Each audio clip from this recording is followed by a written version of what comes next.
Hey, what's up, guys? We are here for our 25, number 25 already Number 25. podcast. Thank you for coming, man. Thank you, Rob Sullivan. Uh, it's like a pioneer on the jiu-jitsu in the area, long time doing that shit. MMA. Long time doing like Yeah. jiu-jitsu, MMA, wrestling. Uh, thank you so much. Thank you, JP, for being a good hosting too for us, man. Also, one more time, we are here together. Yes. Let's talk about jiu-jitsu, talk about life. Before we start, shout out for our sponsor, Brave Kimonos. If you wanna support us, you can put something on the Brave website, bravekimonos.com, and use your code PBJJF for 10% off. Shout out for Roll Live. They help us to make that happen, with the live setups. They awesome. Do the live streams for the tournament too. You can watch your fights after on the YouTube, or like share the link with your families and friends so they can watch And you don't forget online. to subscribe. And don't forget to subscribe on our channel. We want to get like 1,000 subscribe as soon as possible. Yeah, And we're close. we close, but we also need your support. If you watch us, subscribe, share with your friends, hit the like, and that's it. Let's And start. comment. You guys can send questions as well. If you have some questions, send us some questions. Of course, for Rob, he's the Do you need to log in? he's the man here. Okay. So that's it. Seriously, let's vibrate. So Rob, I remember seeing you at first at the MMA fights with Yeah. Shogun. You know. Yeah. And funny that a student of mine, Zeroing, he told, man, tell Rob that my favorite song when I want to get hyped up is his My walkout song, Nice. Long Way Back from Hell. You know, like, man. That's awesome. That's cool. He told me, he Yeah. saw that we were doing the podcast, like, man, tell him that, please. Yeah. My debut, we fight on the same card. Yeah. We It was fight on the same my card on my debut. technical last one, or whatever you want to call that one. That's- Yeah. My not back from retirement, not retire. I don't know. Like, It's hard to stop, it's hard to stop. It's hard to stop, especially when life gets in the way and you feel like you got stuff left. And you're like, I want to do this one more time. Yeah. And then everyone's like, well, how many more one more times? And it gets hard to say no, but then the older you get, the smarter you have to be about that choice. 'Cause, That's like, true. and I wasn't, I won't lie about it. I was like, yeah, these things need to be met. I'm not gonna fight some 20-year-old. I'm not gonna fight. I'm not cutting a ton of weight. Like I'll cut. I'll go to a weight class, but I'm not gonna freaking drop 20, 30 pounds. Like those days are over. That's right. And if you want me to drop, it's got to be a fight I want. It's got to be something that's fun to me, interesting to me, the right fighter, not something that's just like you're trying to get me to sell tickets. I'm gonna kill this guy, or those days of like the chance taking where like, yo, this kid's young, like, yeah, cool, the first round might be close. I know what's going to happen in the next 10 minutes. He's going to hit, no matter how much cardio I do, he's going to be in it. And if I can't control the pace of this, I'm going to slowly get tired. deteriorate Yeah, as yeah. the fight goes on. That's just real life that people don't really think about. And Gotta pick better the fights Yeah. too if we wanna do more, no? yeah, exactly. And it's like, and you want to have fun doing it too. That's the other thing. It's like, when you're younger, you want to be that dog. Like you're trying to prove something. When you're older, you're honestly like you want to prove something to yourself. You can still do it, but at the same time, you have to be realistic about what comes next. Like how much injury is that going to cause? What does that do? In my case, I have a lot of like skills outside of this world, outside of like this. So I'm never worried about going broke. I can pick up a hammer tomorrow and do something. I have other things I know how to do, but like this is what I enjoy doing. But when I was younger, it was, well, I don't want to have to go back to hanging drywall. I don't want to have to go back to painting. I like fighting. Like I like fight. That's what I I like love. competition in general. And it's like when you kind of take that, you start taking that stuff away, and you get older, and it gets harder and harder. You have to like pick those battles a lot smarter. And a lot of times you think you can do this forever, and you can't. Like even now, the conversation comes up every show going, hey man, and I'm like, I don't know, I got this going on, I got So much, especially owning a gym. Life is changing. Yeah, like owning a gym kind of changes a lot of stuff, as you know, Max. Like as you know, JP. Like once that stuff gets in the way, you think you can turn stressors off. You think you can shut it out. You can't. You're in the middle of training, and like let's say you're in your own gym, you suddenly are noticing something. You're like, man, fix that. Oh crap! I didn't take care of that. Oh, there's this marketing I gotta handle. Oh, there's got this, and your brain goes 10 different places. And it's no longer focused on the task at hand, which is another human being trying to freaking break a part of you. And you're like, I feel and you're taking care of the members. The yeah, students, you know? and yeah, that's that, and that I didn't even mention that, where it's like the real headache. Well, I was wondering, why haven't I got a stripe yet? Why haven't this? Like, why? When should I? What should I? What about our belt promotions party? Yeah. I was like, what the fuck, guys? I don't want to think about this now. The pieces that all play into that. It's the business owner side changes everything, and it just gets more difficult and age and everything else. Like I make the joke, I'm starting to have maintenance surgeries where they're removing bones out of my, like bone chips out of my elbow so I can straighten my arm. It's like, when you hit that age, like when it's you didn't do anything specific that caused that. It's just little chips breaking away. It's like a floating around. Yeah, like I had one day a piece they said looked like a shark's tooth that I started getting this weird hitch when I would throw a hook, this like sting pain, and straightening it sucked, but I could deal with that. And just the arthritis was getting really bad, but the like sting was a piece of bone shard, and every time I turned my elbow it would jam into other things, so I was like and I'd have to like push through it, and I could massage and move it. That was the worst part, and I got that taken care of. I feel that on my knee. But knees are just trash. Like if you do this, about knees to are say trash. that, man. And like last fight I have a knee brace, man. Walking, talk to the doctors, everybody, talk to the guys on the license. No, you can fight with the knee brace. All right, thank you. Yeah. Get in the cage, they take the knee brace. I'm like, man, this is my knee. You don't understand. Like if I take this, I can move. They didn't let you wear it. Like No, the they refs make me didn't? to. What about if you would have taped it? Probably tape can, it. yeah. Taping is usually okay. Yeah. Like anything with abrasive material on it, they get weird about it. But I've seen it. I've seen both. Like you see a ton of, especially even regional. You'll see one guy have it on, and all it comes down to is clearance. Did you say something beforehand to the right guy? For the right person, For the right person, like nodding. But like the commission outside, I'm like, hey, I talked with this guy. He told me I can, and they have like, you should take him. Fuck. Yeah. But It's weird. happens. Sometimes it's shit that's like they think they're keeping you safe, and you're like, it'd be really safe. My knee not wobbling everywhere when I go to stand. That would be really safe. when I walk. yeah. But like you say about the life, everything. I'm not that old yet, but I feel that by the responsibilities, like the school, the tournaments, everything. Like I just fight this weekend, the tournament. Also get 4 gold, but I know the level. Do you know what I mean? I know, and after that, my students, hey, you go fight the one more words this year. That's 1 month. You had it. Look, you just got 4 goals. I'm like, man, I know where I can put my hand. You know what I mean? It's like I come here. I don't train that much now. It's impossible. Yeah. Like with everything's going on. But I have a lot of background, 20 years doing jiu-jitsu, man. Sometimes you beat a guy better than you, just on a good strategy, you know what I mean? And a good, They game you. It's a game, But like, Congrats, Max, for 4 gold this Good job, man. weekend. Good job. thank you. Congrats, a lot man. of experience. Hey, tough doing a podcast, doing the PBJJF school, man. Big deal. Thank you, man. Congrats. Yeah, It's good. awesome I did step up. good fights, beat good guys. Young kids. They like coming sharp and hungry, Right. but when you get the experience, sometimes it's good. I'll say this: Keenan one time, I think it was Keenan who said something like this. When you buy a gym, you actually see. He was talking about how when you take over, like own it, head coach, however you want to look at it, head instructor, but when you hit like it's yours, you see a lot of guys at that point. That's one of the times they start winning for a bit. They start like even if they were on a downslope. When they take over or they buy, they start their own thing, you start seeing them win again because the pressure's new. I can kind of relate to that. When I took over Baltimore BJJ, before I actually bought everything out, I had a really good run that year.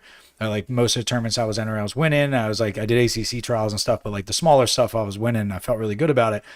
The pressure was the right kind of pressure. It was the like, oh, I gotta make sure I'm an example. Like I gotta compete because that will motivate them. But also like I gotta win because I gotta feel that extra load. Like, oh, this is mine now. I can't go out there and lose. Like you get a little more like a little more push when it comes. But also too, one thing helped me a lot.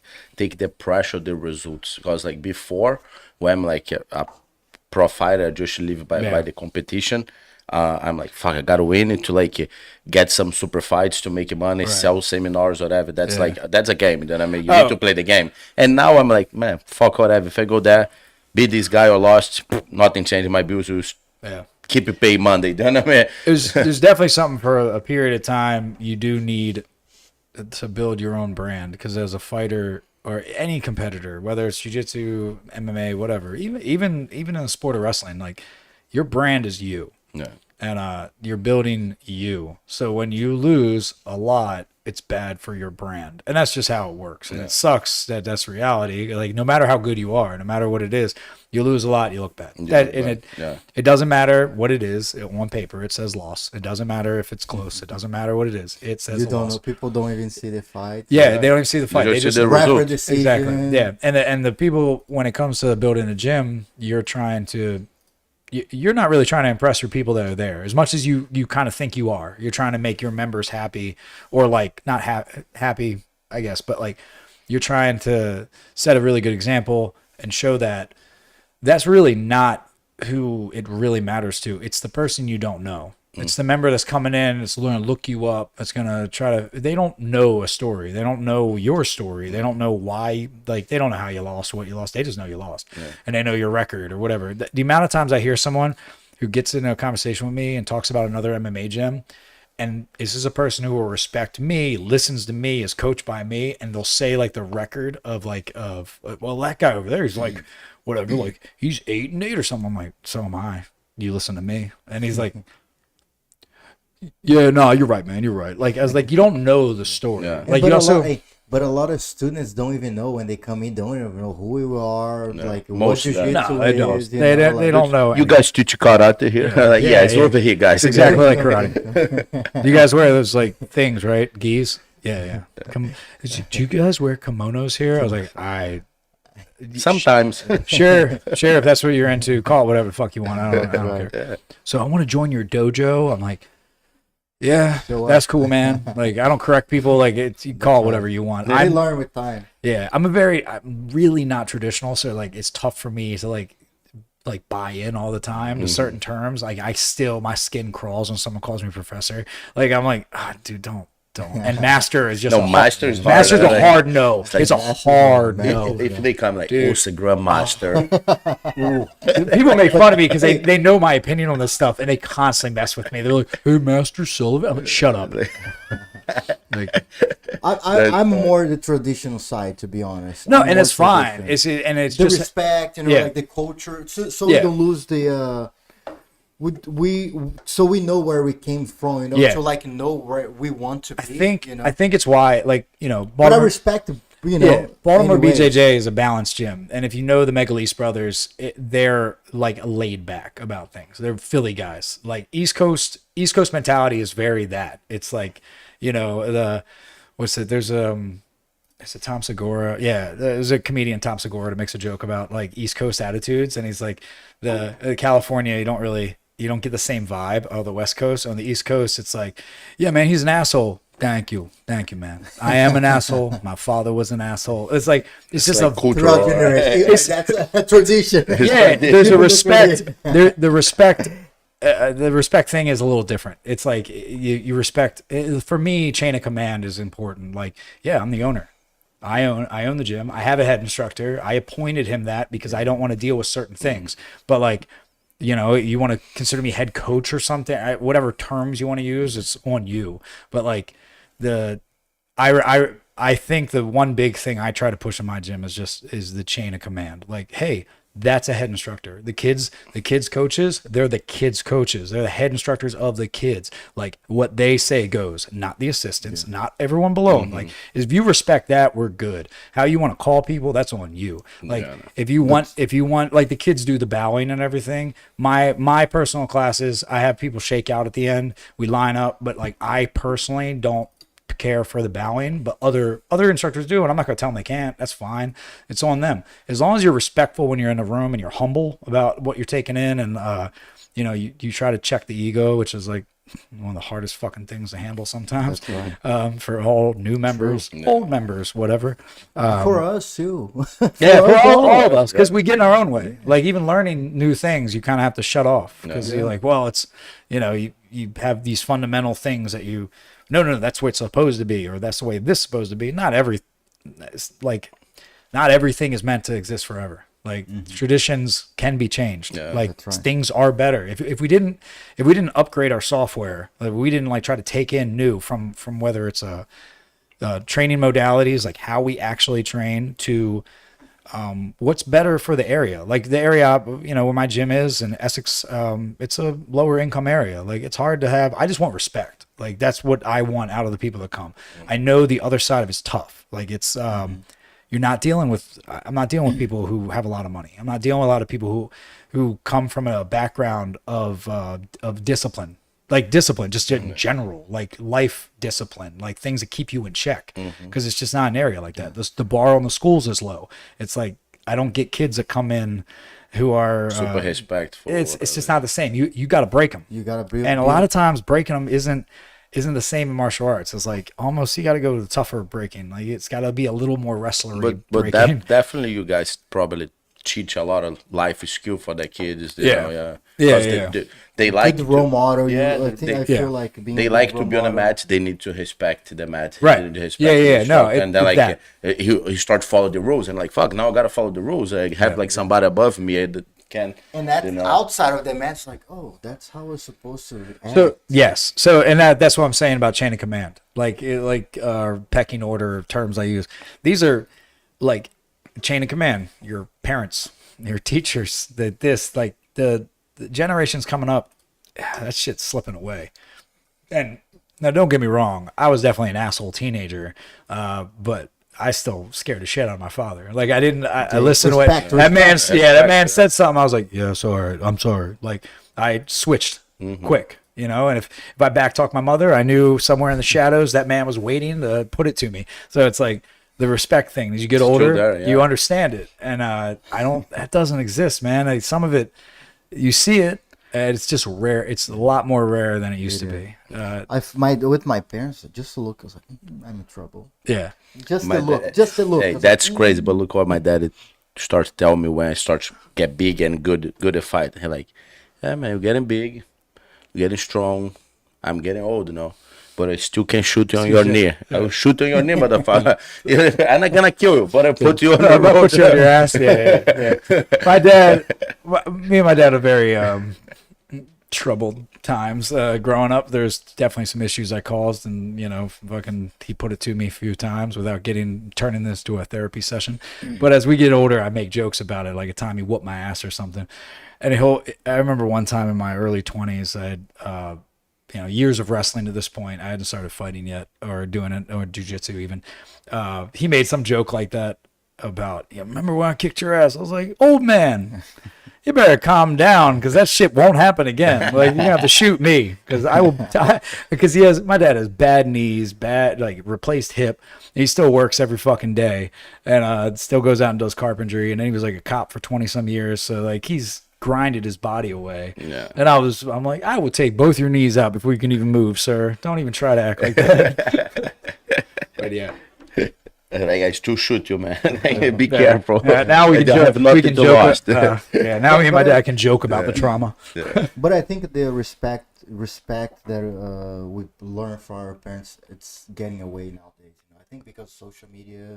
Yeah, for sure. It's changing a lot. A lot of the, it's changing the kids. All that instant gratification. Yeah. It's kind of like weird, to see how. It's funny. Here's my one thing, coming through. So I was under Lee Sinkowski and that was who gave me pretty much all my belts, and I learned from. He was traditional. We did the bow out, we did all those things, but he also he's one of the chillest, laid back people. So stripes weren't always. It wasn't that they were important. It just wasn't pushed all the time. Some people it was. Some people they wanted it. They needed that gratification. I wasn't one of those people. Plus I was fighting, so like I was putting on the gi for a little bit, and then it was back to no gi. And gi for a little bit, no gi. You kept for you. It's like more about the result, about your performance. Right. I'm like thinking this. more about what I'm doing fight wise, and as I would move up in belts, it was a different accolade. I was judged differently, and with him, stripes weren't always important, but I'll when I have a grown adult constantly talking to me about stripes moving up, I'm like, is it really that important to you? Like you're showing up every day, you're doing the work. I see it. I don't need to see how many stripes are on your belt. I see what it is. What if you want to ask me what your path is, like what do I want to see out of you? That's a better question than when you're going to get a stripe. Like I want to know what it is you need me. What do you need me to tell you to help you move forward? Like if the belt is important, if competition is important, whatever it is, you tell me the hole that you need filled, and I'll figure out. We'll try to find that together.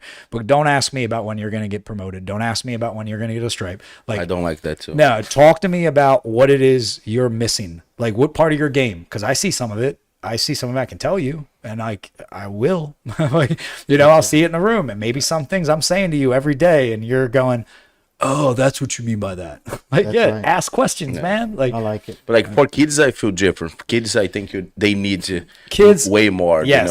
Like That's the kids, and that's what is actually. I love this conversation. So kids, we try to shit all over the participation trophy thing. The thing is, though, I don't always think it was about participation trophies. A lot of time it's a acknowledgement that you made it through. Like I know as a kid, I was probably I'm like whatever that is, old millennial, whatever. So I'm like the start of that for participation trophies. But it was more about like you made it through a season.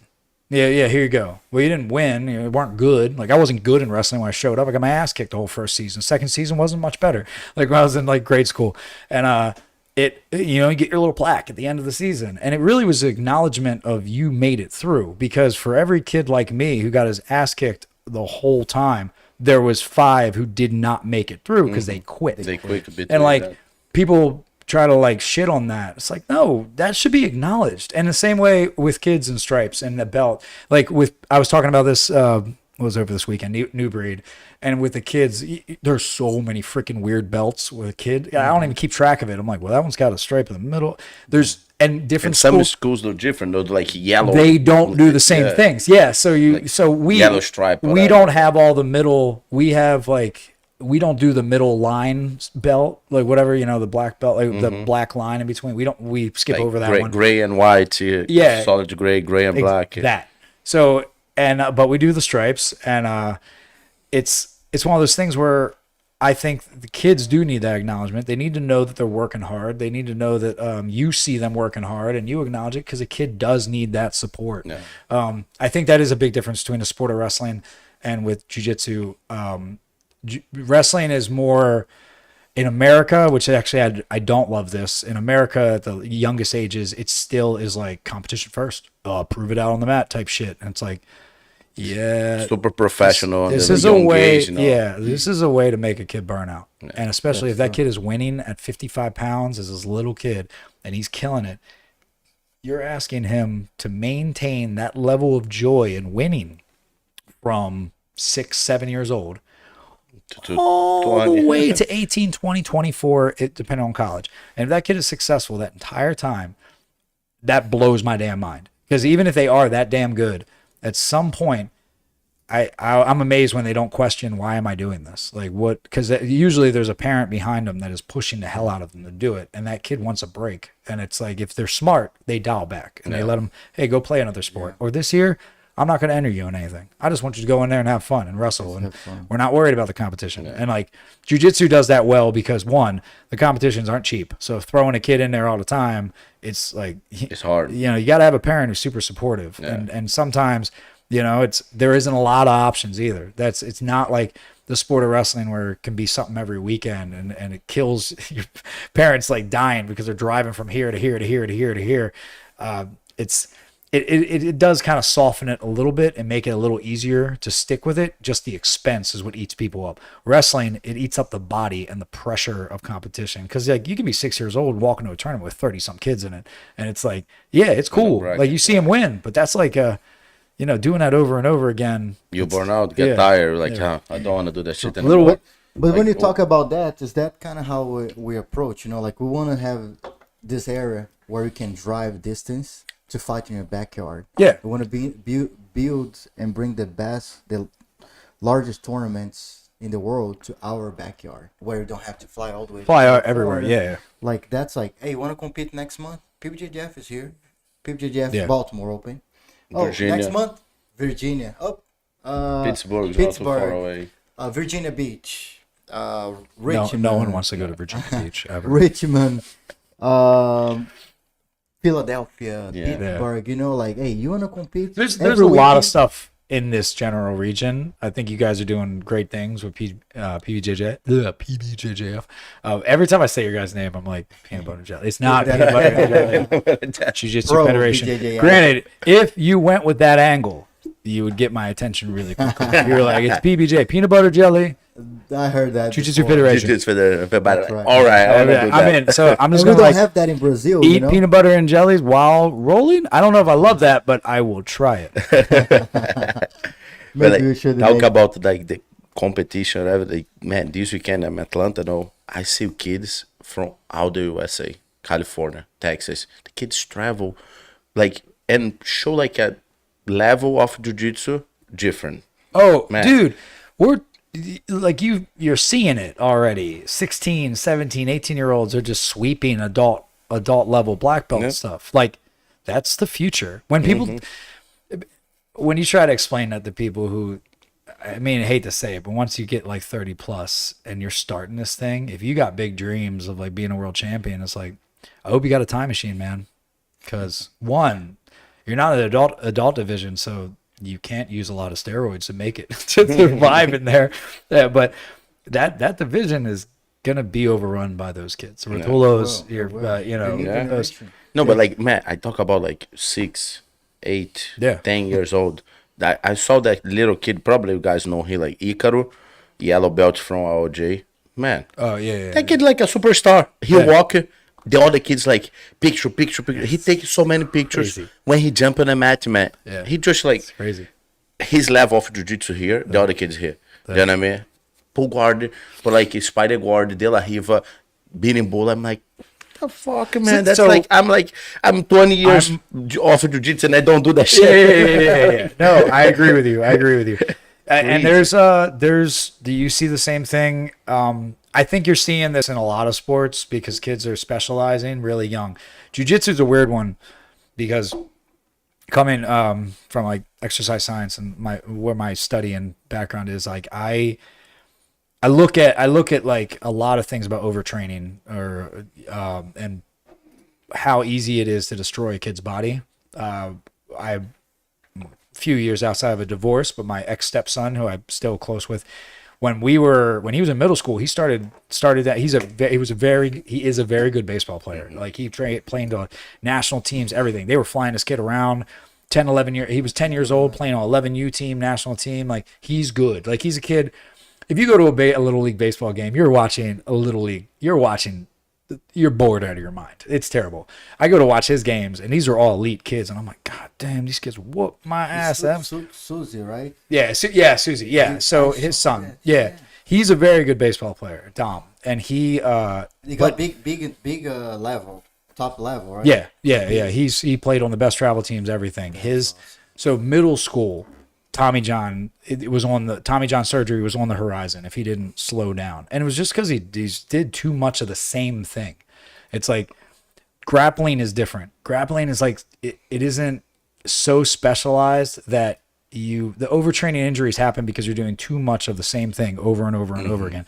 But grappling is like so much more dynamic, whether it's wrestling or jiu-jitsu. The burnout tends to come mentally.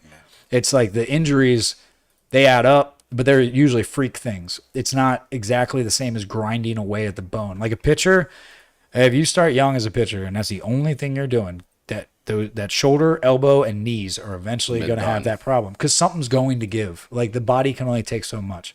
And like when you push those kids to be at that level for so long, that's the other factor of it. It isn't just mental burnout. It's like physical, but like grappling, it's not quite the same. You get if you got a heavy gi guy, yeah, guess what? The fingers. Your fingers are destroyed. Like you probably are like, hey, yeah, it's cool. Like, or, what is it? The meows, like their feet, like from just not tapping to anything foot related. It's like, yeah, now you walk like a penguin. Like you ain't running from anybody. I know that because you can't.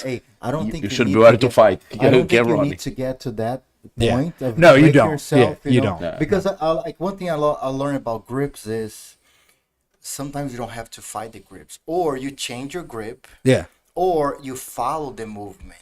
Yeah, you don't burn a grip. You know, but how long did it take you to understand that? No, the damage is there. But it's on us now to teach that. Because I have a student, he's a dentist at JP. I can't break my finger. It was like, that's what I do for a living. I was like, cool. Look, that's how we do. Give up on the grip. Don't fight through the Slow grip. it down. Maybe you follow. When they pull, you go with it. Right. You know, or you release. Like, because I did this many times. Like, hold and the finger rip the key off. Yeah. You know. But now we learned how to not do it. You know, we feel like we're mentors to our students. We are mentors. We are to help them to avoid to not. We give them a device to not make the mistakes we already made. I mean, when people complain to me, I go, "You just be really lazy like me and treat gi like no gi and not barely ever use grip. Just the same thing and address what they're doing, but." Just hope they get tired. I don't know. But ask someone else.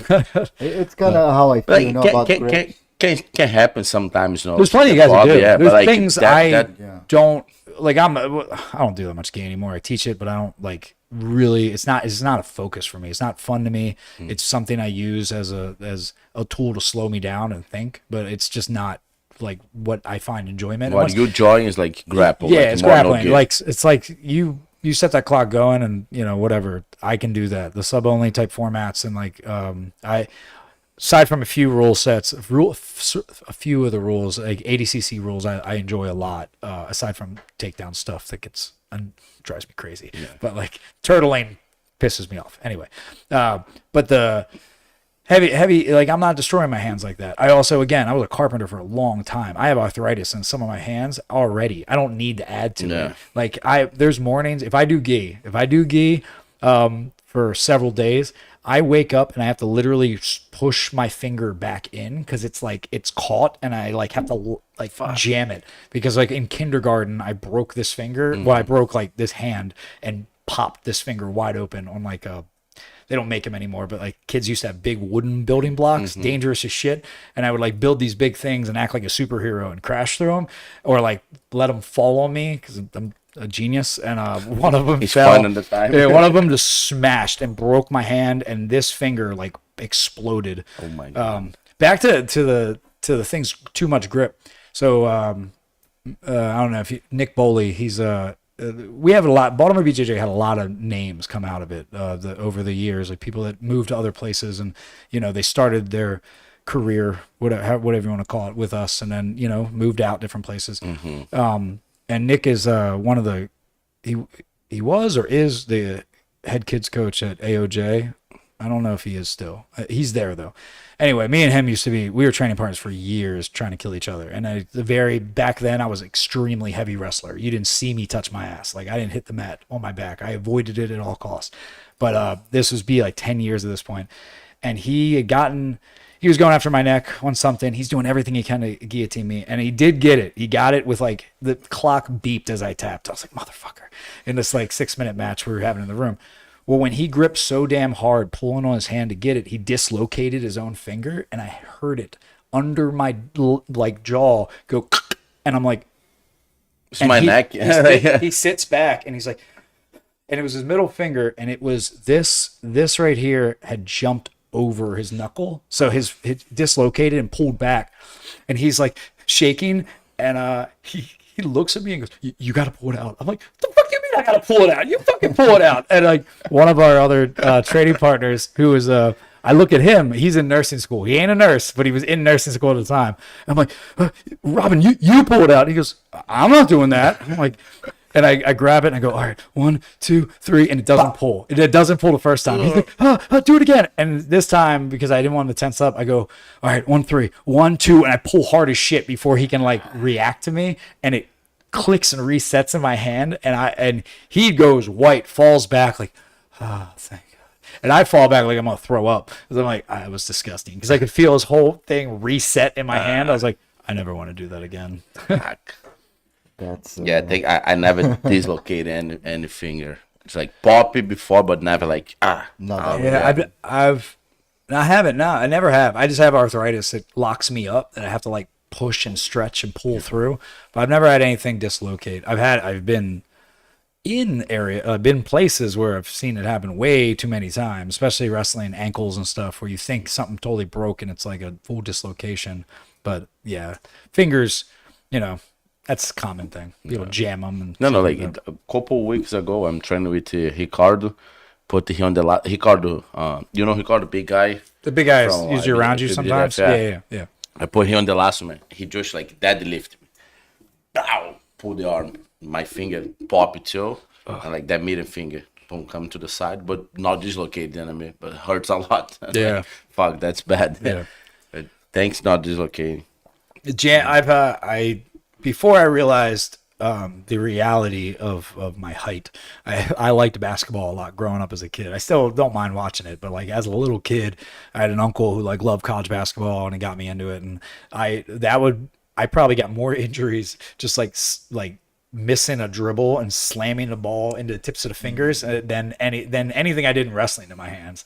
And then wrestling was just a myriad of other injuries. You started in wrestling, yeah. Yeah. That was like I grew up loving pro wrestling, and I always said I wanted to wrestle, not knowing anything about it. And my dad wrestled in high school, and he wasn't very good. But he wasn't. I didn't have a father that was very like, you need to play sports. It was just like I had to work and take care of all my brothers. Like I had to make money. I couldn't be good at a sport. Like he had much different childhood than me. But I always said it. And the thing was, wrestling is one of those things that's like, back then especially, you had to find a Parks and Rec team. There weren't like clubs everywhere. Now there's clubs everywhere. I mean, I got mine. There's clubs there's like 4 clubs within like a 10-mile radius of me. And then over here you got one of the biggest ones in Headhunters, but like there's big clubs all over Maryland now. Back then it was like Parks and Rec, and then maybe you could find a club, or like or if it wasn't an official club, it was like where the Maryland national team would train, and you would have to like seek that out if you were even allowed to be in there, like if you were good enough. But yeah, I found it like middle school. Finally, my mom saw a flyer for like the Middle River Rhinos, and that's where I like started wrestling. And then I don't think I really got good until high school. I got my ass kicked all through middle school, and then high school I started putting it together. But it'll keep show up, keep come back. It's kind of that. Yeah, if there's one thing I preach a lot of, is consistency. Show up. Like that's it's such a overused word in like whether it's any sport at all, fitness, training, whatever.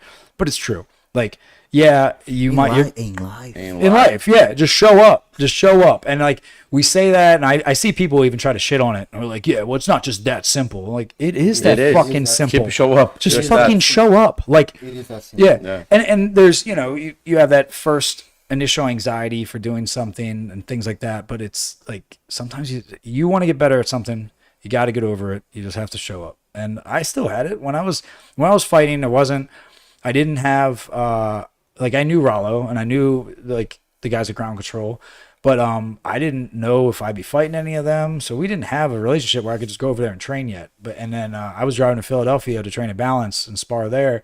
And then some of the guys at what was called Fight Factory at the time were Eddie Alvarez and like Zach Mikulski and the Bellator champions. So I was like, I went in that room, and I could get into those rooms and get beat up by them. And then eventually, like Rollo started letting more guys in, and I kind of like opened that door for all of us starting to train together over the years. So when I was active, I was getting with Tucker and Jesse and all those guys, and that's how all these relationships were built. But there's always anxiety to that. Like whether I know them personally, any fighter, whether I know them and they're like good close friends, we talk, you still have that moment of like, man, do I really want to do this today? Like, I don't know if I'm feeling up to it, but I'm not getting any fucking better sitting at home. Like, and I can make all the excuses I want. I can be like, well, I'm gonna watch film today or whatever. Or like, well, I'm not doing it. So like, I'm not making myself actually better. I'm convincing myself not to do something, which is like, I'm not improving that way. I need to show up and be consistent with my training, because I think a lot of times people shut on and off. They get into camp, they got to get into shape going into camp. They didn't do anything building up to that moment, and they made their lives 10 times harder because they weren't consistent in the other time. Like now, I had a lot of string of injuries the start of this year. Came off my elbow surgery. The moment it started healing up, I got back into harder training. I had the wild idea to enter a wrestling tournament. Like, I hadn't wrestled in a real tournament in 20 some years, and I was like, I'm gonna go do Mawa. I'm gonna see how I do. And I took third, and I had a good state champion. It went overtime. I was just freaking old and exhausted, and I was like, didn't do the right things at the right time, and I was like, all right, whatever. But one of the kids shoots this low single, head on the inside, shoulder hits the side of my knee, and is like, and I knew, I was like, he just tore my LCL. Like, I was like, this just went bad.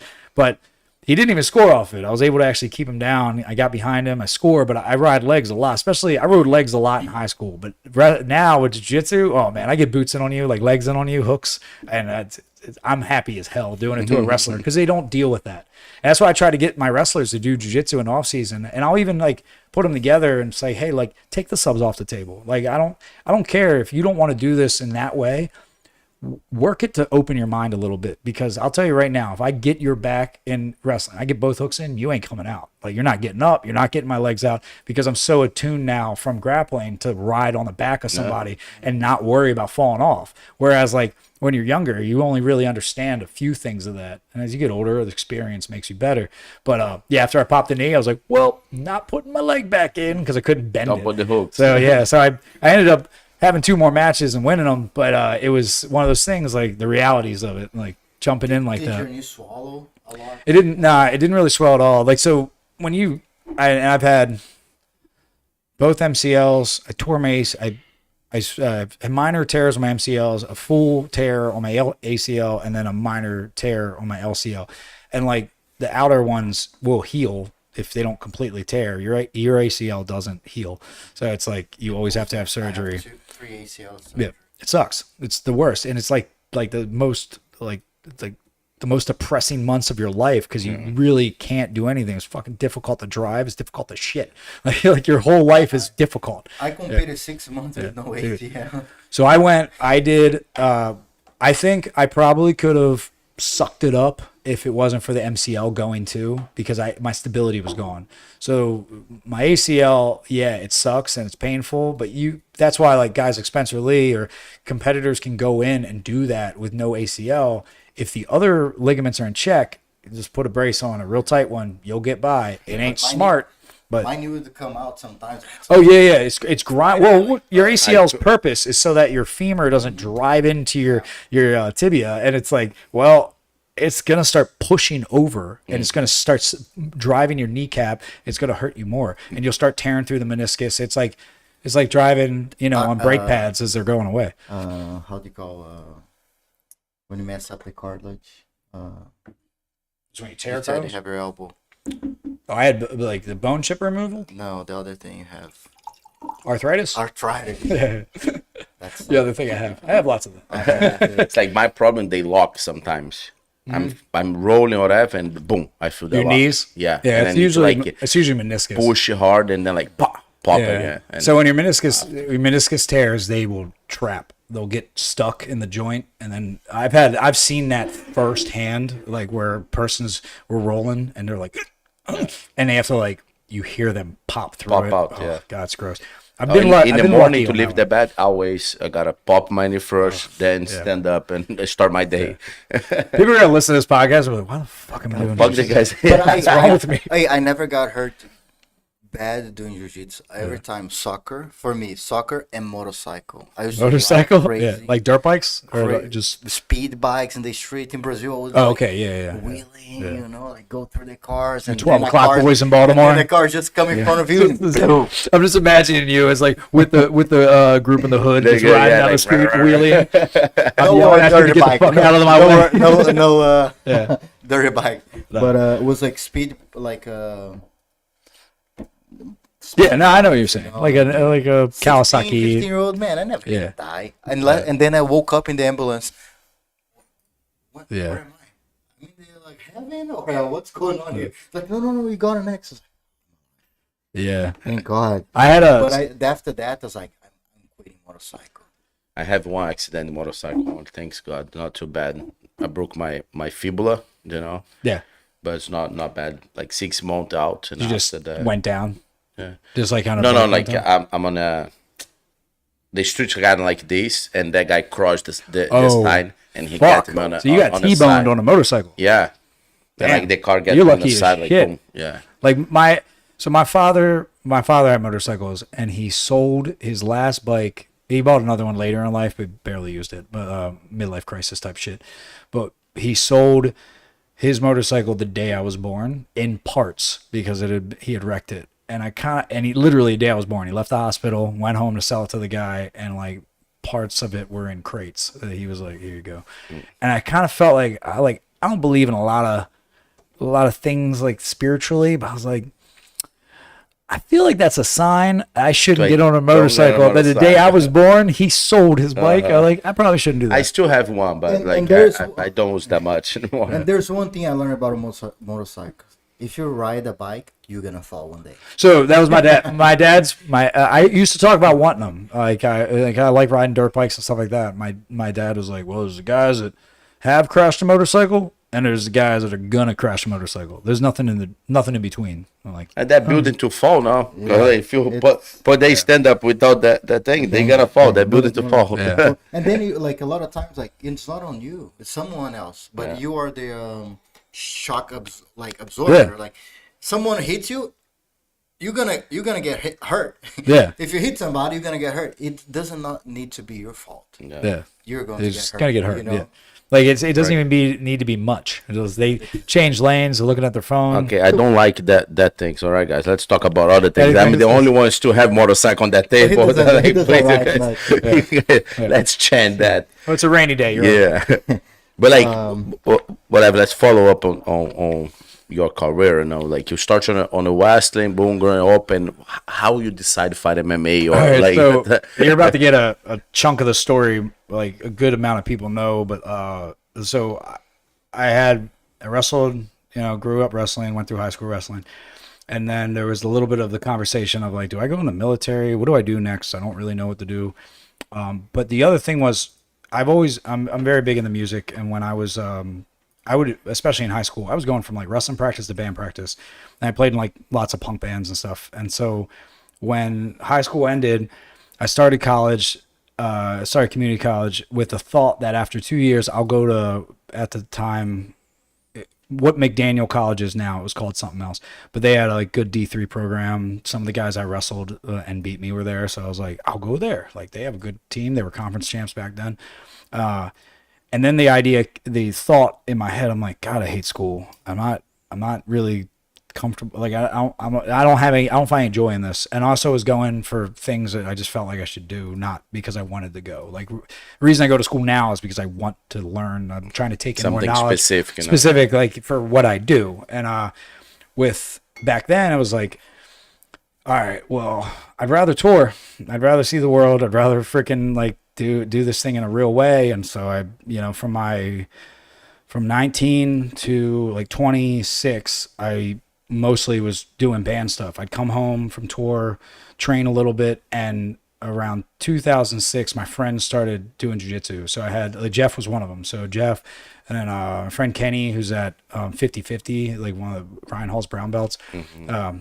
God, I can't believe he's still a brown belt. He's been there forever. But anyway, hope you hear this, Hall. But anyway, so all these friends are starting to fight, and they're like, and they know I'm still coming in and out on the mat. I'm like, still can at least wrestle. And we, fuck around at parties. So they knew I could still like just take them down when I want to. And they're like, you got like, dude, when you're home next, like, could you come in and like wrestle me? So I'd like go in, wrestle him, get subbed, or like didn't know what's happened to me. And I started like liking the sport.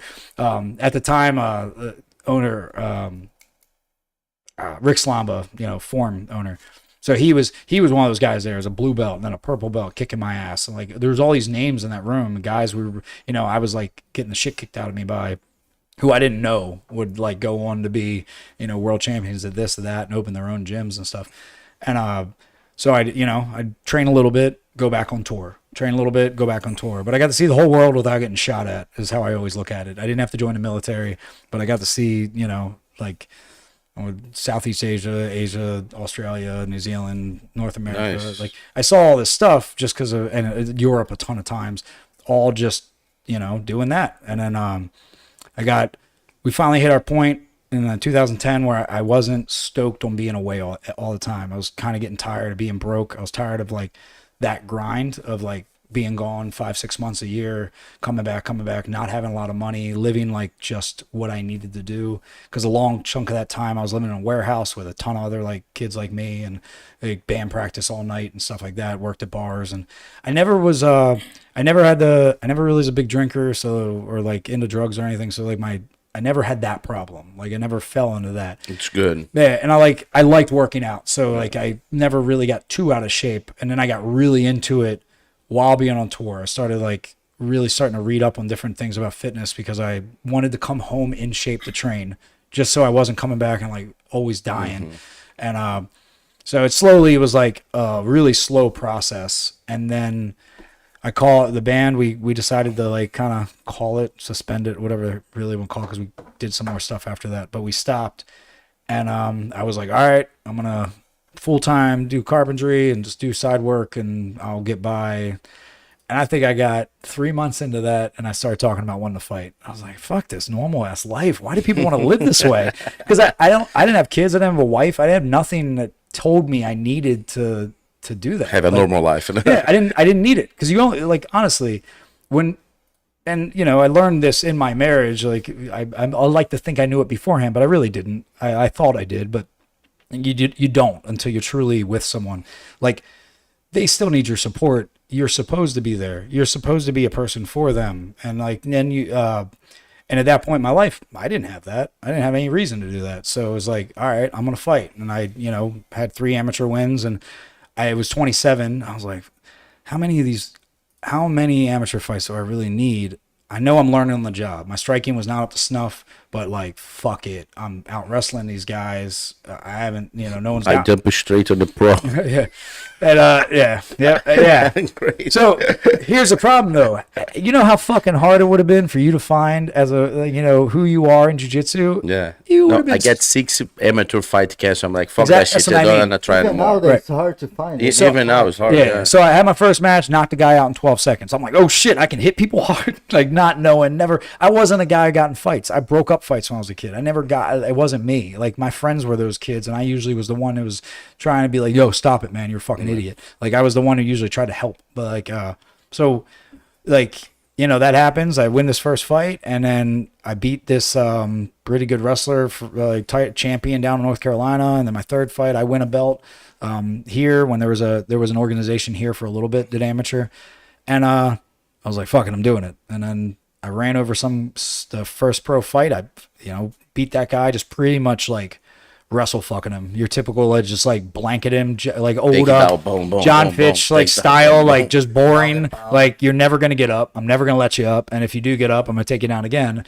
And I was like, oh shit, this is cool. But sometime during my amateurs, because of the relationships I had built overseas with the band and the money I had from the last show of the band, because we got a pretty good payout for that because a few thousand people were there. I went to Holland and lived there for a month, and I trained like I tried it the first week. I went 7 days straight, and I realized right away that was a fucking terrible idea because I was in the heart of it. I was at a gym called Kickboxing Arnhem, and it was and I picked it on purpose. They did not have big MMA program. It was kickboxing. They had jiu-jitsu, and it was just a side thing. And I think he was a Yamasaki black belt. but he was a short, stocky guy. So that was kind of cool because like I could go on this one forever, but like learning from someone your own size in jiu-jitsu really does matter. Like seeing the example, it's tough to always find that for when you're the short, stocky dude. Like you don't see that very often. Like it's hard for me. Like I mentioned like a Keenan body type. Okay, yeah, I can do some of that, not all of it. I can't bend that way. I can't extend that way. But like, so I was in Holland. I still was doing some jiu-jitsu there.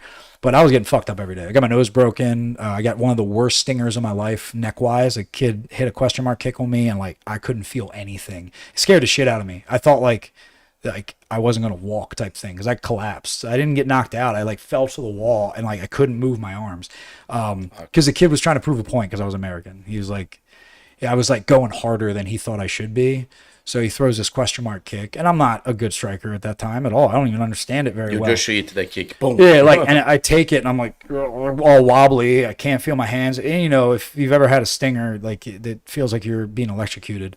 And but I'll tell you this though, he also did jiu-jitsu, and we were not on the same level there. Things switched real easily. I was like, hey man, you want to be my partner? Because I knew I was like, you're not gonna be able to. I was like, after I subbed him like 6 times in the first 5 minutes, and I was like. He goes, man, so tomorrow we should work together in kickboxing. I was like, oh, yeah. We cool now? Cool? You're going to try this shit again? We're friends. Yeah, now we're friends. But that experience taught me a lot because I was in a room. Jermaine Deradami trained there. She was there at the same time. She fucked me up. There was like high-level European kickboxers there from Morocco. And some of them were not fans of me. They do not like Americans. And I was just like, I'm not like those guys. Like, I don't feel that way. I don't know. It was that taught me a lot, that experience. And then the coach there, who's an amazing man, Fred Royers, he was one of the guys that was at Golden when like Decker and stuff were there. So he's older, but he taught me a lot, kind of like really helped me out while I was there, since I was the only one traveling. He like gave me a bike to ride to and from. I was staying in this old apartment office thing, and I just trained every day. And his big recommendation, he was like, get home, find a boxing coach, find specifically a boxing coach to clean your footwork up. He's like, you're too wrestlery in your stance, you're not light enough. He's like, boxing will clean you up. And I came home and did. I've had a couple striking coaches. Me and Eddie worked together forever, and then a lot of different people. And then Ishmael Arvin was probably my like really cleaned my hands up, like really made me respect boxing and in a much different way. I did have an amateur boxing match before I went pro. I wanted to make sure I did that, and I won that. But I just spent those years, and all the years in the band taught me about business, taught me about like branding, how to sell yourself, how to find what it is people are looking for. And I would say the only thing that's tough with that when you're selling yourself and fighting is you will tend to get away from your own game because you are worried about what people think, because like no one wants to see the like blanket wrestler all the time. They want to see the knockouts. And like I got definitely very fixated on improving my striking and not improving my grappling all the time. And also, let's be honest, grappling is hard, striking is not. Like it's like people can say whatever they want, but when you're doing the two, they're two very different systems. Completely different. One is a very aerobic system, one is a very anaerobic system, and it's like, all right, well, I'll go over here for a little bit. When you're in shape, kickboxing and boxing is like easier to deal with. When you're not in shape, I actually would rather grapple because I could be lazy as shit and be like, I'm just gonna hold on to this for a little bit. Grapple, put some half guard. Like you know what? Today we're gonna work a lot of half guard, me on bottom with an underhook. No, you're just gonna kind of hang out here, deep half for a little bit. I think that because you are at high level, right? Then you can do that. Yeah, no. Yeah. My wrestling, even before, I never really truly got off the mat. And even one of the things I said with tears in my eyes when I got my fucking black belt was like, you have the things in your life that exist, and there's certain things, back to consistency, that like are always there. And I played in bands, and I fought, and I compete and do this, and I did all these things. The most consistent thing in my life has been a mat under my feet, from being a little kid all the way up. That was I knew that was there. And I, like that, saying that, like, fucked me up. Just saying it out loud. Like, trying to, like, get to that point. And it is true. The thing I've always, it's like, whether I was on a stage or whatever, I always came home and stepped back on that mat. And it was like one of those things that just, it's like what it all taught me. Most lessons of my life were learned on a mat. That's like, what's the thing, keep you alive, you know, probably. Yeah. Like keep it alive, come back to the mat. That's what, for me, that's what keeping it keeps you going. Hey, my dad, you asked my father how I made it through high school, and he without hesitation be like, oh, wrestling. He would have dropped out. Like, he'll tell you right away, because I failed off of the high school team my freshman year, and my parents could have easily been like, you're done, you ain't doing shit, you're sitting in your room. So because my grades were so bad, because I went to the high school I coach at, and the high school I went to back then is a tough high school. It's a technical school that like has a very high bar you have to keep up with. So I wasn't ready for it. Like, I came out of middle school, I'm like, I know how to do math. Like, I know things. I get there, and I'm like, I don't know shit. The bar at my middle school was way too low, and I had to pick it up. And so I fell off that first semester, which cuts me out of wrestling, and I go back to wrestle for the rec team my freshman year. And it's kind of embarrassing, because I'm age-wise fine to be there, but I still am like, I should be at the high school level, and I can't because of my grades. And really, like, all my focus on studying, on getting tutors and all that, all came down because I wanted to wrestle. It had nothing to do with, like, at the time, it didn't have anything to do with my accolades. It had nothing to, or my academic accolades. I didn't care. I didn't think about college. I didn't think about anything else. It's like Sean Wesley. Yeah, and I was just like, well, I can wrestle if I get my grades up. Like, how can I do that? So it was like, that was such a driving force in my life, and like, and that those lessons, you know, like I said, I've learned more lessons on a mat than I have probably anywhere else. And like, whether it's, you know, humility, or, you know, as you're coming through this, you find that one real quick all the time. Like, man, I'm the shit. I'm not the shit. That was terrible. I remember going up to Philadelphia all the time. Wilson Hayes, like, so he would work in with us, and like, Wilson's like smaller than me, and I'm not thinking anything of it. I'm like, and striking wise, like, I was a little cleaner than him, but when it hit the mat, man, that dude felt like a truck parked on me when I was like a fucking purple belt. Like, I didn't know how to deal with his weight at all, and he's like smaller than me. And it's like, you know, those moments you don't like, when those things happen, it's very humbling. Whenever you think you're the shit, it's one thing if like you're on top of me, I'm like, well, it's supposed to happen. Max is supposed to kill me. Like, he's big. But what it's like, it's a guy who fights at a weight class below me, who I know also does way less than me, because I walk around heavy outside of camp. I'm like, God damn. Fuck, man, get your fucking knee off my stomach. Like, I can't move at all, and I cannot move him for shit, versus somebody who's, you know, like a little, like, not as good, trying the same thing. I'm like, get the fuck off me. I'm getting back up. Yeah. So it's, you know, the mat teaches you a lot. A lot. True. Life is skill all the time. We talk about this here all the time. I learn everything from the mat, man. Even the trash English I learn on the mat. That's crazy. Like, everything. So Same. I think I've been more on the mats than off the mats. So, and doing jiu-jitsu, more in jiu-jitsu than anything else. Sometimes we're all day long. Yeah. Even here, this even jiu-jitsu, now, right? Like, about jiu-jitsu, like experience. And I think even though I don't train that much anymore, but man, some days I teach 5-6 classes. Oh, what the fuck? So I still on the match, learning by like life skill, talk with the students, they share the experience. I'm working on like the I'm trying to not transfer, but convert a lot of my instructors and people in the gym to more of an ecological approach for jiu-jitsu, more of so I'm like working with Greg Souders down at Standard in Rockville, and his guys are really growing fast from this sort of approach of like kind of like find your path and game led. That's very much like how wrestling is taught. Like, we put you in situations, we put you in positions and give you an end goal, and that's kind of what it is. Instead of saying, here is how you do this. This is exactly the way you should do it. And it's like, that's not the same for everybody. It never will be. It never is. And like, retention is learned in a much better way through your finding of it. But like, at the same time, if I grab some person off the street, doesn't know shit about anything, they're still going to need some fundamental idea about the movement they need to make. So like, you know, every day, like when I leave here, I'll rush home, get my stuff, you know, walk my dog, and then rush back to the gym to work on these games and like try to work them with my instructors and like try to incorporate them more in the class. And those are the type of things, like as a coach, like you're constantly trying to grow. So even if you're not rolling hard all the time, you're your mind's there, and you're like thinking about shit like that. When I'm at tournaments, I'm thinking about things. I'm like, oh, that mistake they just made. Oh, I got an idea for like, see, Maybe, whether it's your students, if you do that, right, and you tell them that off the mat, but it's also like when we get in the room, it's like you're making notes or you're telling them, remind me, you did this thing. It was terrible. Yeah. We want to fix it. Let's fix it. This weekend, one student of mine, we fight in Atlanta. No, for real, just fight because that students want to travel. I'm like, I go there to coach there. I'll fight. And he lost for one thing. He just talk like during the week, you know what I mean? And like he leave the match, like he laughing like, sorry. I'm like, hey, don't talk with me now. Monday we talk about this, okay, man? I'm like, I'm mad. Remember Monday, and we go fix that. Because if I explain you now, here we go forgot. Then I mean, your mind's not that you mad because you lost. Monday we talk about this. I'm mad already. Monday we back on that game. Not now. Yeah.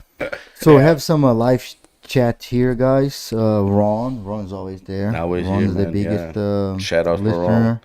Before we go, today is like Eddie birthday. We talk about Eddie. Shout out for Eddie, man. Happy birthday, my friend. Abney? Yeah, it's his birthday. Oh, I didn't know that.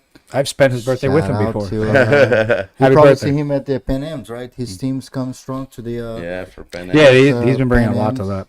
So I think we have some people signed up for it. I'm not really sure. We get the things, I tell it, and I promote it. Like sometimes it's tougher than others. And if you wanna,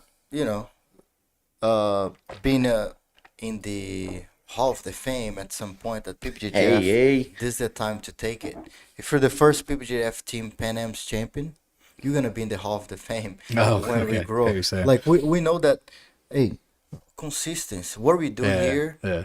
5 years from now, it's gonna explode. We're gonna be the biggest federation in the world because of if you keep the consistency. Yeah. Joe Rogan will reach here's out how to you guys. us. Here's how you guys build. Never drug test. Advertise it as we will never drug test you. You'll blow up. You'll get the biggest guys in the fucking world. No drug test. You'll get all sorts of people. Come here. We don't drug test. Like, that's how you win it over IBJJF. Oh yeah, by the way, we're gonna be less stingent about your rash guard and consistent about it. Dude, you want to piss me off? Like last year, the big guy, Chris Quirk, we have 2 ranked rash guards, and like one is like, it's got a full color to it and white, so it's very easy, it's very obvious, like, oh, that's blue, that's purple, that's brown. And then they don't get the logos yet. There's logos. And then the other one, which is better looking, is black with other things on the color, and I got it approved, I got it okayed, I sent the image to IBJJF, they okayed it. Get there. Nah, your logos, they're not enough. It says 10%. This is 10%. It's on the sides and on the thing. It's on the front. It's on the back. No, it looks like you could be a black belt. It's just black and then one color. There's literally no undercolor. So one of our girls had to change at Pans. The one, she was in with KQ. Yeah. So it's like she had to change, or no, the other one had to change. She luckily had the other one with her and saw it happen. I was like, cool. And I complained to her like, oh, it should have been fine. But the guy there said no. And it's like, and when we showed him the email, well, I know him. I work with him. I don't care. Like, the fuck do you mean you don't care? Like, it's because then my issue with that, when those things happen, they look like you just want us to go spend money on your vendor outside who is you're making money off of. And then it snowballs into, conspiracy. Like, all right, you're just trying to make more money off people. It's already expensive, so fuck you. Like, sometimes it's not that for you. No, I understand. We try get that like that. Most of the time, no. For us, we want to get like more organized and looking better. Then I mean, it's like, man, I remember I will open here, whatever. That's gonna happen again, okay? But one coach get mad with them, like, man, look, I have like 10 kids wear the same hash guards. They no rank. We pay the registration already. Yeah. I pay 10 hash guards for my pocket, and I give 10 hash guards for that school. Yeah. Then I mean, it's not about the money. I just want to. No, and I know that. I'm saying what it feels like when you have an inconsistency in, again, your chain of command. You have two people working for a company, and one says something, one says something else. It's like, all right, you all need to work that out, because one of you saying you don't care what that other person says is horrible business. It's bad. It doesn't look good. It's like, yo, you guys. So if the answer is no, you both just say no. That's what it is. Yes, both say yes. You both say yes. Figure it out. And and when it's the day of and it already is there, it's like, I feel like the answer should be yes, because this motherfucker's already standing there. That's why you compete at PBJJF, because you have Max and JP to talk. JP, yeah, right there. Hey man, you send an email. Hey JP, send a text. Man. Don't get me wrong. What's going on, man? How you doing? I enjoy That's why having you support PBJJF. Personal. If I have to deal with somebody on a business level, I'm like 2 credits shy of like a business minor too. Like, there's a lot of lessons you learn in doing all this shit and how to handle people. And there's how I will talk to, friends, and how I will talk to someone who else is in business. When I'm greeting someone in a casual way and you come back and say, oh, like, hello member or hello customer type thing, and I'm asking you a very general question that's like casual, like, don't treat me like you're a fucking robot, like talk to me like a normal person. And that's a good thing about having localized things. Shit, even when I had ADCC questions, Mo responds back to you like, hey man, so like, yeah, just check this out. Like, he talks to you like you're a human being. And it's like, when you try that, when you come at people and you're being very like just like robotic, it turns them off. It doesn't work. So it's like, I think it's awesome. Like, I've had like any complaint or whatever, like I was trying to figure out things with Ann, I was like, I was able to come to you, talk to you, we worked it out. Stock. It's like, yep, conversation, cool, good. Yeah. There you go. And that's how it should be on things like this. I mean, I feel like tournaments in general, like there's enough bullshit already in all tournaments. Like, you have to worry about a rule change or whatever. Like, you don't need to also be treated like you're just somebody paying them money. That's true. Yeah. And that straight talk is important, I think, so especially for us too, because like we can get like good points from the coach, fighters, from the coach. You know what I mean? Because like, you guys come back on events and see why we need to improve it too. It's like, hey man, like, maybe if you guys, like, a parent told me like about our frame outside, we just start to look already before we have the, how we call this, or JP, the ropes or whatever. Are you talking about to keep people off? Yeah, to keep people off. Yeah, they're like, you guys need to get to one big one, whatever. Like, we start to look already, like probably end this year or next year. But we have been looking for this for years already. Like, preparing for this. Like a fencing, like a fence, but like it just gets costly depending on where the location. Get a little bit more. We're growing. We invest in mats. Like, we just bought 10 mat areas. Legitimate, awesome. Big ones. Like, I mean, we're reinvesting. The more stuff you get, the more thing you have to buy. The bigger the thing you have to buy to carry it. Like, we run into, I help build the Shogun cages when I'm not fighting on it or whatever, just because I like being involved. And that trailer is filled with crap, and it's like, it's a freaking nightmare. And like, that's just a cage, and like the things around the cage, like that's not even when you add in. You guys need mats, and then you would add in security barriers and sound systems and all this scoring cables, scoring systems, and everything that goes into that. And it's like, so there's a lot. Like now we figure out better, but before, man, sometimes we there into like 3 a.m., 4 a.m. at night before the tournament. Like I get 3-4 nights without sleep, like a zombies. You know what I mean? But also, we happy because we doing, we able to make it happen. You know what I mean? I get it. Like, we always talk about this, man. We need the jiu-jitsu in the East Coast. Like, we're lost. We're here alone. Nobody cares about this place. Nobody gives a damn about this area. We do care. It's also funny when and I try really hard with this one, is to merge, like, get the two worlds to work together.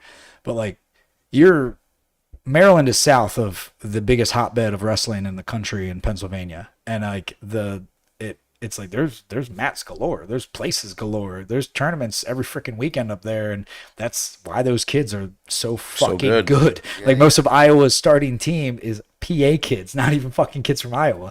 Like, that's that's like the impact that state has on the entire sport. And it's and even jiu-jitsu, they've got good schools up there, but it doesn't merge as well as you'd expect. Like it doesn't, it's like too much. I don't know whether it's like traditional purist bullshit that like people like don't want to branch out, but I try to get my wrestlers to try stuff, and I have college kids to come back that will play with it. And like the end of practice sometimes, like my club team, the Outsiders, when we stop, like there's like 4 or 5 kids that always immediately start fucking around with jiu-jitsu, and they're like, coach, is this like, am I doing this right? You're choking him. Yeah, but it's not quite right. Or my favorite line, I was like squeezing so hard, I don't know why he wasn't tapping, because you weren't doing it right. You're just burning your arms out. Yeah. Or the worst is when they start fucking going after legs with shoes on, and it looks like a bad catch wrestling match. I'm like, you should not. No, don't do that. It's but very... like you have like a wrestling club on your jiu-jitsu school too. Yeah. So I have even like made it to a point where it's like on the front door. There's 2 stickers, and like I have all my stuff for Baltimore BJJ, and like banners and everything in the windows and my sign. But when you come up on the door, there's Get Rec Fitness, which is my like fitness thing, and then an Outsiders Wrestling Club sign. So like 3 nights a week, 2 nights a week specifically, when jiu-jitsu's going on one mat, wrestling's going on another, like full team wrestling, and then Fridays it's just them by themselves. But like the Wednesday night is the wildest one, because the front mat is our team training. So the college clubs that are affiliated to us, Hopkins and Towson, come. There's like 20-30 guys on the front mat, and there's 20-30 fucking monsters on the back mat. And like we've got like for being a smaller club, we have, you know, a lot of state ranked kids that are all good. And like it's a humid building, to say the least. I got 3 dehumidifiers. Those things fill up fast as hell. Hey, but when these guys transition for jiu-jitsu, oh my god, there's a bunch of them that are interested. Oh my god. And honestly, some of them talk about wanting to fight, and I kind of like, I'm like, dude, as a person who did it, fuck it, like try. Honestly, MMA is there for kind of ever. Yeah. And at the lower level, like, if you want to fight, you want to get punched in the face for a living, go for it. But there's still a bunch of pieces you're gonna have to plug in. You're still gonna have to get good at stuff, other stuff. The wrestling, the jiu-jitsu it's not a lot of pieces. It's just figuring out a couple little. It's really just a couple little things you don't do. And you start to grow a lot to know the grapple art. You start thinking outside the box a lot, and like that's what I was saying with so right now I got a couple. One of my like he's like kind of like a son to me, but he's like a nephew of sorts. This kid Josh, he's All-American at Alberson Brodus, and he coaches our club team. So when he's home, a lot of his guys will come in and they all screw around and wrestle. Rollo's nephew is one of them, and they'll play around and grapple a little bit. But like some of those guys talk about wanting to try jiu-jitsu, and they'll ask me all the time. So that was something this season or this year. I just said like last week, I put out some posts in some different forums, and it wasn't like an official marketing like push. I just said, if you wrestle in college or you did wrestle and you're in college, specifically enrolled, like you can come train for free while you're home. Cause like your push, your ability is going to help push my members. So come in, train, whatever. But the only thing is you have to listen. You're not coming in for just every open mat. You're coming in, you have to at least learn jiu-jitsu to some degree. Yes, I get it. You don't want to be on your back.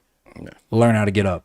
Like at least learn how to understand and get up, because you ain't got to stay on your back. There's no rule in jiu-jitsu that says stay on your back. Like find a way to get back up and do it without getting choked, or do it without giving your back up. And your wrestling will get better too, because you'll be in situations you're not scared of. Yeah, like that don't worry you. You'll get better at, you get better at just like funk. You get better at being like the weird outside the box wrestling. Like you see that from a lot of guys. There's couple college wrestlers who come out of AWA, the Ben Askren's club that's in Wisconsin, and they have a real different style to wrestling, because they do a lot of outside the box wrestling. Like they flow, they kind of create their own path, and then they apply that. You see them in positions that like oh, well, he should do, oh shit, what did he just do? Like, he didn't do the thing you expect him to do because he's thinking in a different way, and his brain's wired differently because he was never told the structure, like it needs to be this way, or you got to follow these rules. And I think if you start, I like that way to teach a lot. Because everyone's gonna be different. I give the idea sometimes, or I give 1 or 2 options here. Yeah. And I'll do situations and try to figure it out. I think there's always the end goal. Where do I want you in the end? How you get there is like kind of your choice. I'm gonna start you on the path. The stuff in the middle is the things that like make everybody unique. Like, if I want to choke you, I still kind of have to get to the same spot.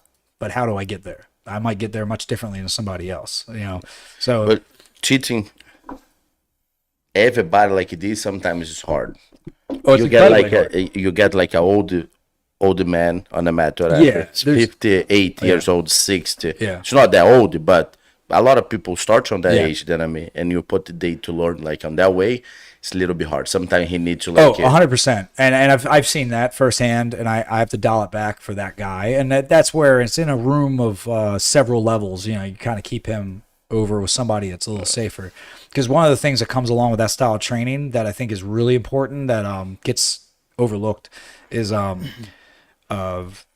energy efficiency, movement efficiency. The better you are at doing something, the less taxing it is on your body. So if I do something every day that's, a style, whether it's grappling, and I'm working from different positions all the time, but I'm always kind of doing what makes sense to me. Well, when I'm in those positions, I'm going to do the most efficient thing to me. It's like when you first, swimming's a really good example. If you try to swim and you don't really know how to swim well, like, yeah, can you make it to one end of the pool to the other? Okay, you can. Now you watch someone who efficiently does it, and when they get to the other end, it isn't just because they train all the time. It's because their body is now natural movement efficient through it, and when they get to the end, they're not huffing and puffing. But you're doing wild things to get there. Yeah, you've actually burned more calories. You've expended more energy because you don't know how to do it right. But you also just haven't learned how to do it for you. So it's like there's fundamental patterns that have to be met. Like you shouldn't be paddling your feet around and things like that. But if you understand like a few fundamental things, and those are the things that need to be like taught. Those are the things that you need to know. Like, I'm in on a single or something and I'm leaving my head on the mat. Well, I'm probably not going to finish that single leg. You're probably going to drop all your weight on me. I'm never going to get back up. But like, there might be a kid who like can figure out a way to do that. And like, I keep telling him to stop to it. You can give the points. It's not good to do it like this. Maybe it would be better if you do like on that way. Boom. And there's always that. There is always the person you say you don't think something's going to work. And you're like, I'm so sick of this working for you. Hey, I have his black belts now. It's like one of my first black belts from Brazil. He started training jiu-jitsu. He's like over 40 years old already, you know what I mean? And he did a little bit judo back in the day, and he learned like Ezekiel. Yeah. He's really good in Ezekiel. And he got in the tournament, tap 2 guys for inside the guard Ezekiel. Yeah. I'm like, man, you white belt. You better watch out. When you get a little bit better, it's not gonna work. People gonna tap you from the close guard. You know what I mean? They'll climb you and go tap on the arm bar. I'm like, coach works, I do something different. I'm like, man, be careful. One day we train, I'm like, I'll get this motherfucker arm. Yeah. I let he connect start to connect the Ezekiel, no, climb, go to his arm. I sleep. Yeah, and then you're like, after and then I woke up. Like, you can do anywhere now. Yeah. Everybody, every time you get in a close guard, you can do the Ezekiel now. I've had it happen not respecting baseball like chokes. So like I'm like, you don't have enough extension on this. Okay, yes you do. That's fine. Do it. Yeah. So I think that's how we learn jiu-jitsu, right? Learn how to be comfortable under uncomfortable and try to get out of your comfort zone. That's kind of how I learned. Hey, you're comfortable, get outside of your comfortable zone. Figure that out, you know. But at the level, I feel like we talk about like someone that's already blue belt, purple belt, like a white belt. The guy doesn't even know how to do a forward roll, backwards roll. Technical stand up. Yeah. He just came from. There's little things there's always the things that need to be consistent with the person, and they need to kind of figure it out. And like a pure athlete, it's a lot less. Like a lot of times, it's like they're just so goddamn athletic that you're like, if anything, I'm trying to calm you the fuck down because you're not going to be able to do this forever, and you need to kind of learn some like a little bit of tethering before it gets out of hand, and there's no coming back. You just relied on so many fucking mistakes for so long, and then it's like, man, I'm slow now. Yeah. Well, you got old. Get old, man. Yeah, you got old. Everybody get at that point one time. Athleticism and the sloppiness you had, it's not quite the same as so like I bet you your guy that can do the Ezekiel, I'm sure he doesn't have short stubby arms. Like there's probably a benefit. He probably has longer arms. He's like up his hips to shoulder. He's so long here. Yeah, I knew the body type. He lock your hips. You can move your hips. And he still go higher on your head, and his arms not like even extended. He tap you like there's body types that can get away with stuff that other people can't. Like like the longer body is going to be able to do things that a shorter body can't. The same way we're getting trying to get hooks in on someone short and stubby is not super fucking easy. Like it all changes. Like then you have to kind of find that way of leading that person down a path to find what's going to be easiest for them. And I think like as jiu-jitsu grows, I feel like it will lean more in that direction of like kind of like letting people feel it. I feel like constantly barraging people with like it has to be done this way really does not hold for very long. There's like certain stuff that does need to exist or does need to be said and make sure they know it. Like keep your elbow, like defensively, can you get your elbows back to your elbows and your knees together to be, to get, to recover guard, things like that. It's like, if you don't understand that, then this is going to be a really long day for you. Like if you do everything other than that, then you're probably never going to survive. But like, once you start to understand that, it's like, okay, now I can move this way small and I can come back this way. And you start realizing like those little games in between that keep you, evolving. Without like someone standing over you going like, yeah, you're doing that wrong. You should really have your hand slightly 2 degrees that way, and that will make it better for you. It's like, I guess, like it's working for me, whatever. But like if you listen to that conversation and you are white belt, don't try Ezekiel from top close guard. probably you can try, but probably right now, work. Right now, there's a person who's built like the guy you just described, and he goes, but I think I can do that. Yeah, you can try, but most of the time, or he hears me, and he's like, well, he's like short and stubby. He says he can't. I'm going to be the guy to do it, though. And you're like, I got my arm broken 6 times. I don't know why it's not working. So, guys, I think we're getting at the end of the podcast here. Man, what a great conversation, Rob. Awesome. Thanks so much for coming. Dude. We have a question before we finish. Yeah. We always forget some. We tend to forget to ask all the time. Who would you like to have sitting here so you would be watching them at home? Pro jiu-jitsu life everywhere. It's just like jiu-jitsu life. Abraham Lincoln. No. Live or dead? No. Alive. Please. Someone that we could potentially anybody. Like my whoever. Mark Zuckerberg just he fighted jiu-jitsu tournament last weekend. Great. Whoever. Like for me, my one, Renzo and Joe Rogan. If I have that 2 here one day, it would be crazy. Joe Rogan is, I think, the one. I think because he's the biggest platform in jiu-jitsu. I think. Right. Because he spread the word. And talk to Renzo would be crazy. Oh my God. That was probably easier than you think. Yeah.